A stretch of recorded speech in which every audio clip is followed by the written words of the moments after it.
changed the discussion between you and the team getting the works, and hoping now the right time for you to do it? It's been going on for a while, but look, I'm excited to continue the challenge here.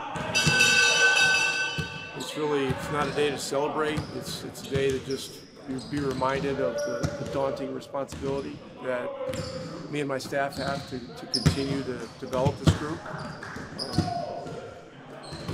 We've done some pretty good things as an organization the last couple of years, and we need to keep pushing forward with it. What has you excited about this opportunity you have now moving forward? Well, I think the first thing is just how excited I am to continue working with the staff, with Lloyd Pierce, Mike Weiner, Jenny Busick, Jim Boylan, my player development people, Gennaro, Bo Baker, and Isaac, and it's just it's a pleasure to come in every day. We work to challenge each other, to be better, and to challenge our players, and to do it in a way that's fun to come to work every day. So it's been a great run for a couple of years, and I'm excited to continue. The team has changed a lot since you got here. You've had more development responsibilities with this group. How have you felt yourself kind of change as a coach since you started the franchise again? Well, every situation you go to is going to be different. When I went to Detroit, it was a team that didn't have an identity. They had some good veteran players. Joe Dumars made a couple of good moves, and we became a winning playoff team that eventually won a championship. When I came here the first time, as a head coach, the team was similar. It was a young team that appeared to be on the cusp of making a jump, and so we did that for a couple of years, and had some good success. In Dallas, I mean, the mandate was pretty simple. Dirk's got 4 or 5 years of his prime, and we've got to get it done. So that's a different kind of challenge. And then coming here, it appeared to be one thing. Turned out we need a change. I'm working with a great front office here with Kevin and Chad, Kelly and Ted. I mean, the way they've turned the roster over the last 2 years to get us to the point where we are now, where on opening night, we had that kind of a buzz in our building, a great crowd, great TV ratings, all those kinds of things. The franchise is positioned well now to continue to move forward, and so that's the task that we all have. So excited to continue. Really appreciate the commitment from Mr. Simon, Steve Rails, our minority owner, and of course Kevin and Chad. And so there's a lot of work to do. Could you reflect back how many years and how much money? No. You're in your 22nd year. Could you think back though to the days when you broke into this profession, maybe in the video room, and all of the work it took to fine-tune your craft and where you're at now? Well, when I started this, I was an assistant coach by title, but I was scouting.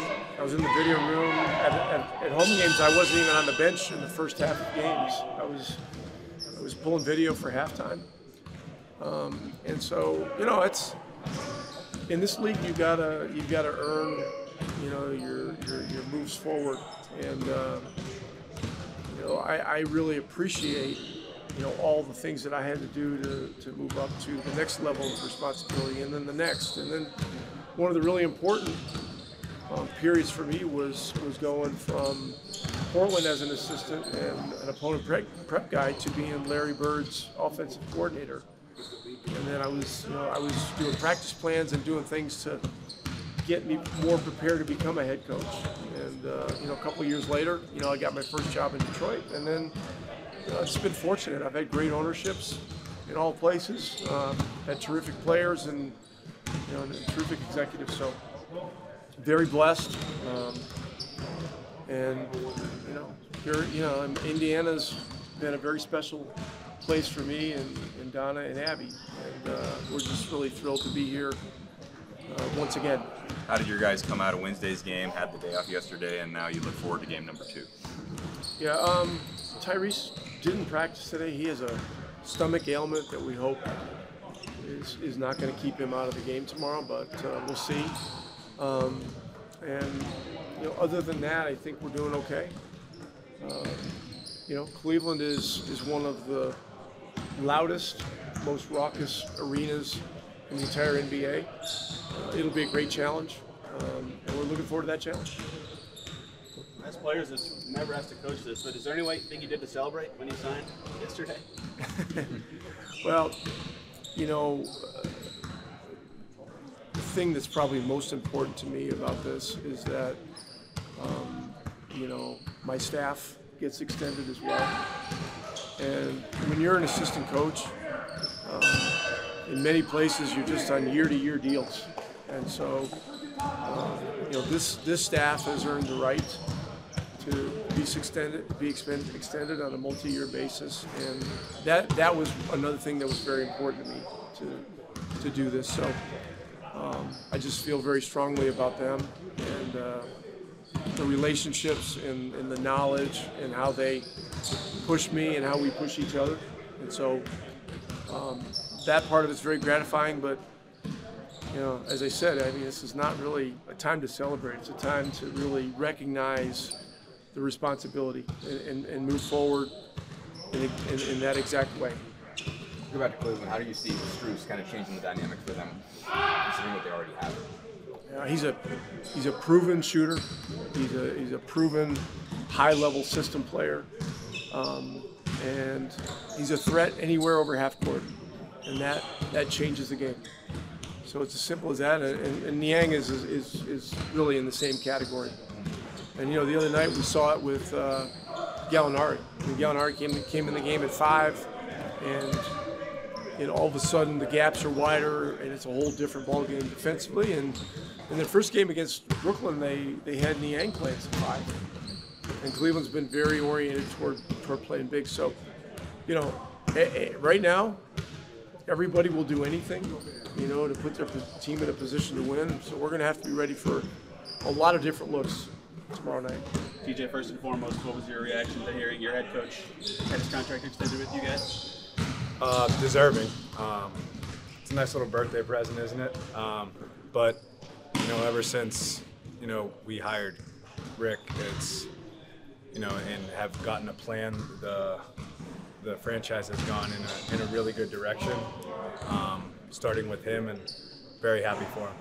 Situationally, this team and situation has changed a lot since he got here in terms of expectations. How have you seen him kind of grow and change as a coach?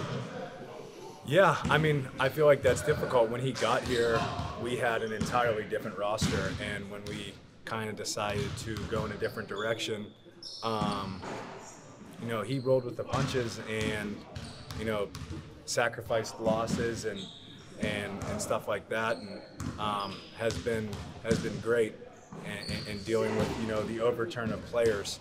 Like I said, he's the right man for the job. He told us after the game on Wednesday that he had a hard conversation with you about role and minutes and stuff. What can you share about that, and how do you kind of plan on attacking your situation going forward?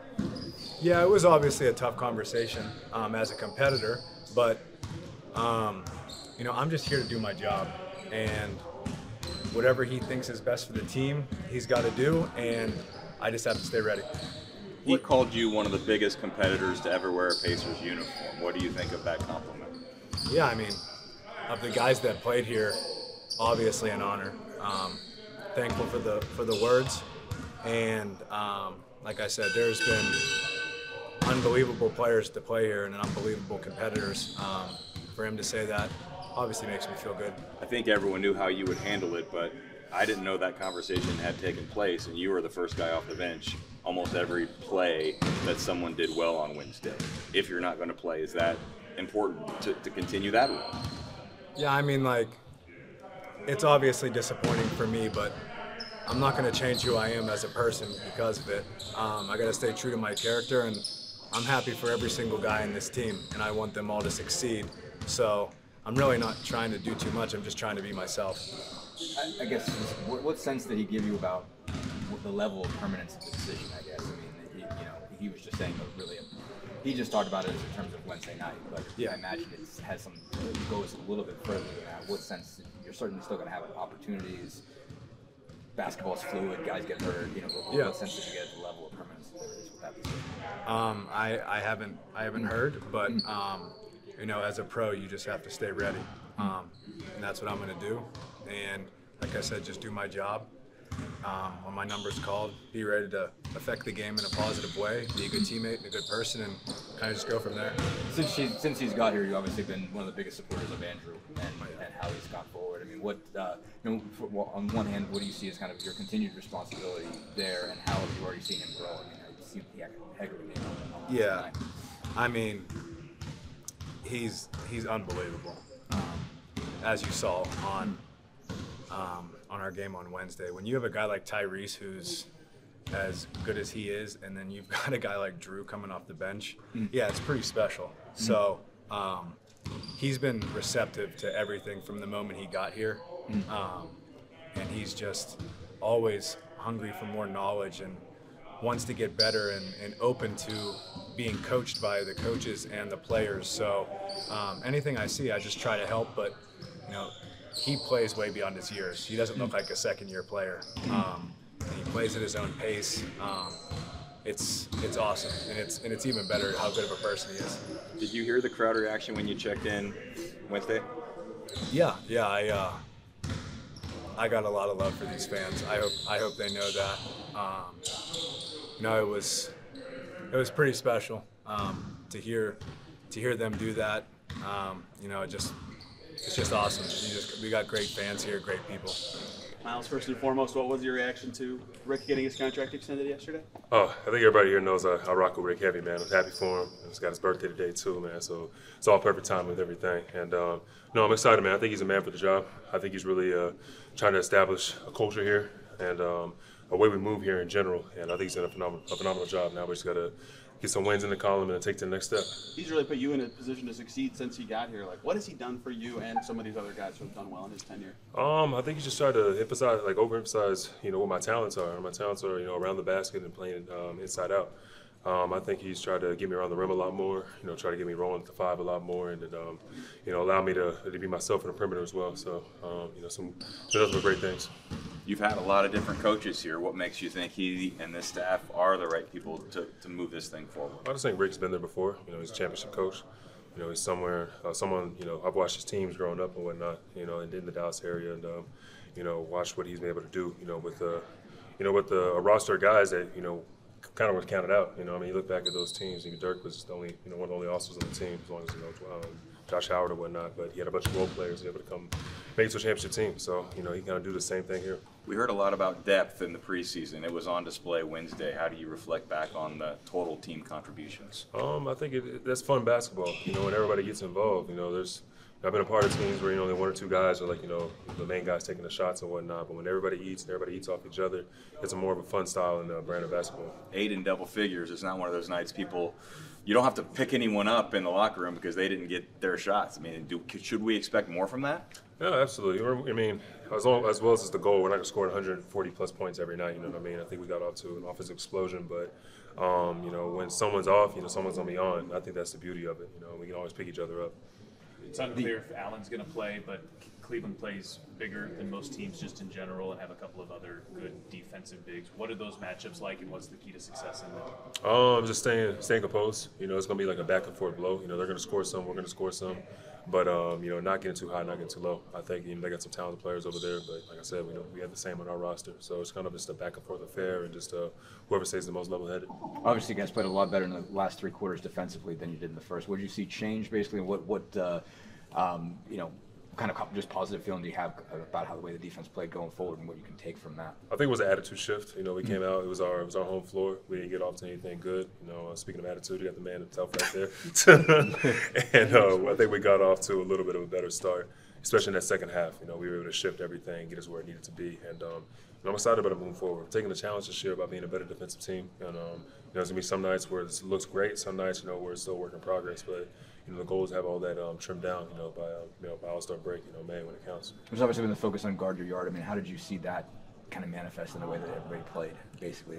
How much do you think everybody's getting a better sense of how to do that, maybe with a little bit less help, with a little bit more just focusing on your matchup? Yeah, it's hard, man. It's the NBA. You know, there's some talented players on the other side of the floor. You're not going to stop them every single time. I think it's one of those things where you try to win the long battle as opposed to winning a couple possessions here and there. You know, you want to win most of them, but it's not always going to be the case. I think it's an understanding of, you know, if you get beat this time, don't get beat the next time, and taking on that one-on-one challenge. A year ago, I don't know if Ben stops and jokes around like that. How has he grown and matured off the court, and then also how more well-rounded is his game on the court? I think Ben, with him, he's trying, man. I think he's trying a lot more, like making more of a concerted effort, you know, to be around the group, you know, be around the guys, be positive, and, you know, and it reflects in his play. You know, there's times, you know, he's made the extra pass this year. There's times he knows when to be aggressive, and, you know, we're not trying to kill his instinct. You know, that attitude and what he brings is something that we need on this team, that chip and that edge. You know, I think that I got a lot of respect for him. I mean, I think once I kind of understood what he was about, took the time to actually talk to him, get to know him a bit, you understand what you know, where he comes from as a man, and what he's trying to do in this league. So, you know, I got nothing but respect for Ben. I think that he's trying to do the right things, but, you know, he's always going to be himself. So, you know, I can't knock him for that. Even beyond you, some other guys Rick has put in a good position to succeed. What does he do so well that allows him to do that? Is that communication? Is that just him knowing your skills really well? What do you feel like it is? I think Rick knows how to command a room, honestly. I think that's just a testament to who he is as a man, who he is as a coach. I think he does a good job of you know, grabbing the attention, the ears of his players, and he demands respect. And I think that's something that not a lot of coaches can do with you know, on a team, you know, like this. You know, we got a team full of young guys and guys that don't really know what the league's about. To have somebody who's able to command that respect, you know, day in and day out is huge. And like I said, he's established a culture here, you know, we're not trying to move backwards from.